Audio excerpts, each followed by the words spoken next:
जिसके भीतर एक बार भजन शुरू हो गया, एक बार भजन के संस्कार पड़ गए, तो ये भजन के संस्कार अविनाशी हैं, कभी छूटने वाले नहीं हैं।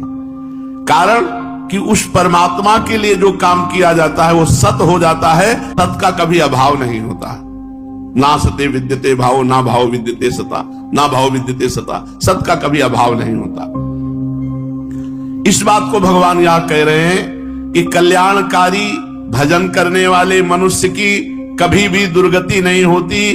उसके जितने सद्भाव बने, जैसा स्वभाव बना है, वो प्राणी किसी कारणवशात किसी योनि में चला जाए, किसी परिस्थिति में पड़ जाए, तो भी उसका सद्भाव कल्याण करके ही छोड़ेगा, उसे परिस्थितियों में फंसा रहने नहीं देगा। अगर वो किसी कारण से किसी नीच योनि में भी चला जाता है, तो वहां भी अपने सजाती योनि वालों की अपेक्षा उसके स्वभाव में फर्क रहेगा।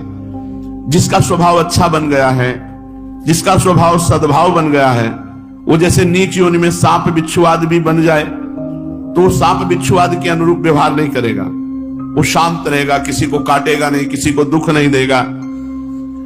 यहां एक शंका होती है कि अजामिल जैसा शुद्ध ब्राह्मण भी वैश्यागामी हो गया, बिल्व मंगल भी चिंतामणि नाम की वैश्या के वश में हो गए, तो इनका इस जीवित अवस्था में पतन कैसे हो गया?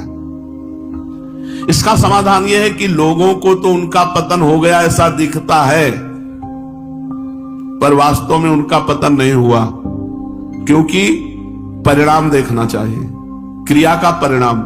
जीवन भर वैश्यागमन करता रहा जामिल, लेकिन परिणाम परम पद मिला ना, भगवान की तरफ कदम चलने वाले का कभी दुर्गति नहीं होती। इतने आसक्त बिल्व मंगल चिंतामणि वैश्या पे परिणाम बिल्व मंगलाचार्य बन गए। परिणाम क्या होगा? बीच की स्थिति नहीं देखनी, परिणाम क्या होगा?